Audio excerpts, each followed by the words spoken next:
അതെ, നിങ്ങൾ പാമ്പുമേക്കാട് മനയിൽ പോയിട്ടുണ്ടോ? ഇല്ലെങ്കിൽ ഒരിക്കലെങ്കിലും ഒന്ന് പോണട്ടാ. സർപ്പാരാധന നടത്തുന്ന കേരളത്തിലെ ഒരു പ്രധാന സ്ഥലമാണ് പാമ്പുമേക്കാട്ട് മന. തൃശ്ശൂർ ജില്ലയിൽ വടമ വില്ലേജിലാണ് പാമ്പുമേക്കാട്ട് ഇല്ലം സ്ഥിതി ചെയ്യുന്നത്. ഐതിഹ്യങ്ങൾ നിറഞ്ഞ പാമ്പുമേക്കാട് ഒരു കാലത്ത് മേക്കാട് മാത്രമായിരുന്നു. മേക്കാട്ടുമനയിൽ സർപ്പാരാധന ആരംഭിച്ചതോടെയാണ് പാമ്പുമേക്കാട് എന്നറിയപ്പെടാൻ തുടങ്ങിയത്. മനയുടെ ഐതിഹ്യം പറയുകയാണെങ്കിൽ, പണ്ട് കാലത്ത് ദാരിദ്ര്യ ദുഃഖത്തിന് നിവൃത്തിയുണ്ടാക്കണം എന്ന പ്രാർത്ഥനയുമായി മനയ്ക്കലെ മുതിർന്ന നമ്പൂതിരി ചരിത്രപ്രസിദ്ധമായ തിരുവഞ്ചിക്കുളം ക്ഷേത്രത്തിൽ ഒരു വ്യാഴവട്ടക്കാലം ഭജനമിരുന്നു. ഒരു രാത്രി വാസുകി എന്ന സർപ്പരാജൻ കയ്യിൽ മാണിക്യക്കല്ലുമായി അദ്ദേഹത്തിന് മുൻപിൽ പ്രത്യക്ഷപ്പെട്ടു. സർപ്പരാജൻ്റെ സാന്നിധ്യം തൻ്റെ ഭവനത്തിൽ എല്ലായ്പ്പോഴും ഉണ്ടാകണമെന്നും തൻ്റെ ദാരിദ്ര്യ ദുഃഖത്തിന് അറുതി വരുത്തണമെന്നും നമ്പൂതിരി വാസുകിയോട് അപേക്ഷിച്ചു. മനയ്ക്കൽ മടങ്ങിയെത്തിയ നമ്പൂതിരിയുടെ ഓലക്കുടയിൽ പിണഞ്ഞിരുന്ന നാഗത്താനെയാണ് മേക്കാട്ടുമനയിലെ പരദേവതയായി കിഴക്കിണിയിൽ പ്രതിഷ്ഠിച്ചത് എന്നാണ് വിശ്വാസം. മിഥുനം, കർക്കിടകം, ചിങ്ങം ഒഴിച്ചു വരുന്ന എല്ലാ മലയാള മാസം 1-ാം തീയതിയും, കന്നിമാസത്തിൽ ആയില്യം, മീനമാസത്തിൽ തിരുവോണം മുതൽ ഭരണി വരെയുള്ള ദിവസങ്ങളിലും, മേടം 10-നും കർക്കിടകത്തിലെ അവസാന ദിവസവും എല്ലാ ഭക്തജനങ്ങൾക്കും അകത്തേക്ക് പ്രവേശിക്കാവുന്നതാണ്. ആ ദിവസങ്ങളിൽ അവിടെ അമ്മയെ ദർശിക്കാനും സാധിക്കും. ഒരിക്കൽ മേക്കാട്ടില്ലത്തെ മുതിർന്ന അന്തർജനം ബന്ധുവീട്ടിൽ പോയിട്ട് മടങ്ങി വരുന്ന വഴി തൻ്റെ ഓലക്കുട ഇറയത്ത് വെച്ചിട്ട് അകത്തേക്ക് കയറി. ഒരു പാമ്പ് കുടയിൽ നിന്നും ഇറങ്ങി പതുക്കെ കിഴക്കിനിയിലേക്ക് നീങ്ങി. അത് നാഗേഷിയായിരുന്നു എന്നാണ് ഐതിഹ്യം. നാഗേഷിയുടെയും വാസുകിയുടെയും കൽപ്പനകൾ അനുസരിച്ച് മേക്കാട്ടുമനയിലെ ആളുകൾ ജീവിക്കാൻ ആരംഭിച്ചു എന്നാണ് ഐതിഹ്യം പറയുന്നത്.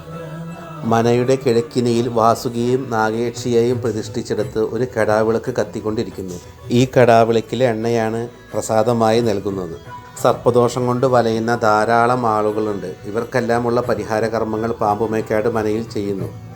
നൂറും പാലും, പാൽപ്പായസം, കദളിപ്പഴം, മഞ്ഞൾപ്പൊടി എന്നിവയാണ് പ്രധാന വഴിപാടുകൾ. കുട്ടികളില്ലാത്ത ദമ്പതികൾക്ക് ഇവിടെ വന്ന് പ്രാർത്ഥിച്ച് സന്താനഭാഗ്യമുണ്ടായ അനുഭവങ്ങൾ ധാരാളമാണ്. സന്താനഭാഗ്യത്തിനായി ദമ്പതികൾ ഇവിടെ വന്ന് പ്രാർത്ഥിക്കുകയും കുട്ടികളുണ്ടായാൽ കദളിപ്പഴം കൊണ്ട് തുലാഭാരം നടത്താം എന്ന് പ്രാർത്ഥിക്കുകയും ചെയ്യുന്നു. വൃശ്ചികം 1 ഇവിടുത്തെ വിശേഷ ദിവസം. പുതുതായി കുടുംബത്തിലെ ഒരാൾ ചുമതല ഏൽക്കുന്നതും ഈ ദിവസം തന്നെയാണ്. നാഗരാജാവായ വാസുകി പ്രത്യക്ഷപ്പെട്ടത് ഈ ദിവസമാണെന്നാണ് വിശ്വാസം. മനയിലേക്ക് കാലെടുത്ത് വയ്ക്കുമ്പോൾ തന്നെ അന്തരീക്ഷത്തിലെങ്ങും സർപ്പസാന്നിധ്യം ഉള്ളതുപോലെ തോന്നും. തണുത്ത കാറ്റ് പൊഴിച്ച് വള്ളിപ്പടർപ്പുകൾ വിരിച്ചു നിൽക്കുന്ന കൂറ്റൻ മരങ്ങൾ, ഭിത്തികളിൽ തെളിയുന്ന നാഗരൂപങ്ങൾ, പടിപ്പുരമാളിക തുറന്നു ചെല്ലുമ്പോൾ അതിപുരാതനമായ 8 കൂടിയ മണിമാളിക കാണാം. എണ്ണയുടെയും കദളിപ്പഴത്തിൻ്റെയും പൂജാദ്രവ്യങ്ങളുടെയും ഗന്ധം. പാമ്പുമേക്കാട്ട് മന ഒരു ആരാധനാലയം എന്ന രീതിയിലല്ല അറിയപ്പെടുന്നത്.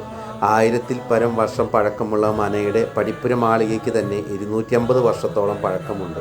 മാളികയായി പണിത പടിഞ്ഞാറ്റി ഇല്ലത്തിൻ്റെ ഒരു മുഖ്യ സവിശേഷതയാണ്. നടുമുറ്റത്ത് പ്രതിഷ്ഠയുള്ള മുല്ലയ്ക്കൽ ഭഗവതിയാണ് ഇല്ലത്തെ പ്രധാന ദേവത. ഇതിനോട് ചേർന്നു മനയുടെ കിഴക്കിനിയിൽ വാസുകിയും നാഗേഷിയെയും പ്രതിഷ്ഠിച്ചെടുത്ത് ഒരു കെടാവിളക്ക് കത്തിക്കൊണ്ടിരിക്കുന്നു. ഇവിടേക്ക് മനയിലെ അംഗങ്ങൾക്കല്ലാതെ മറ്റാർക്കും പ്രവേശനമില്ല. എങ്കിലും കെടാവിളക്കിലെ എണ്ണയും മഷിയും എല്ലാ ഭക്തർക്കും നൽകി വരുന്നു. മനയ്ക്ക് ചുറ്റുമായി 5 കാവുകളുണ്ട്. ഇതിൽ തെക്കേ കാവാണ് ഏറ്റവും പ്രധാനം. നാനാദേശങ്ങളിൽ നിന്ന് ആവാഹിച്ചു കൊണ്ടുവരുന്ന കാവുകളിലെ സർപ്പദൈവങ്ങളെയെല്ലാം പ്രതിഷ്ഠിക്കുന്നത് ഈ കാവിലാണ്. നാഗങ്ങൾക്ക് യാതൊരു വിധത്തിലും ബുദ്ധിമുട്ടുണ്ടാക്കാത്ത ജീവിത രീതിയാണ് മനയിൽ പിന്തുടരുന്നത്. മനപ്പറമ്പ് കിളയ്ക്കുകയോ ഉഴുതുമറിക്കുകയോ ചെയ്യരുതെന്നും പറമ്പിൻ്റെ ഒത്ത നടുവിലുള്ള 8 കെട്ടിലെ അടുക്കളയിലല്ലാതെ മറ്റൊരു ദിക്കിലും തീ കത്തിക്കരുതെന്നും നിർദ്ദേശമുണ്ട്. മനയിലെത്തുന്ന പാമ്പുകളെ യാതൊരു കാരണവശാലും ഉപദ്രവിക്കാനും പാടില്ല. മനയിലെ അംഗങ്ങൾ നാഗങ്ങളെ പാരമ്പര്യങ്ങൾ എന്നാണ് വിളിക്കുക. മനയിൽ ഒരു ജനനം സംഭവിച്ചാൽ ശിശുവിനെ സ്വീകരിക്കാൻ പാരമ്പര്യങ്ങൾ എത്തുമെന്നാണ് പറയുന്നത്.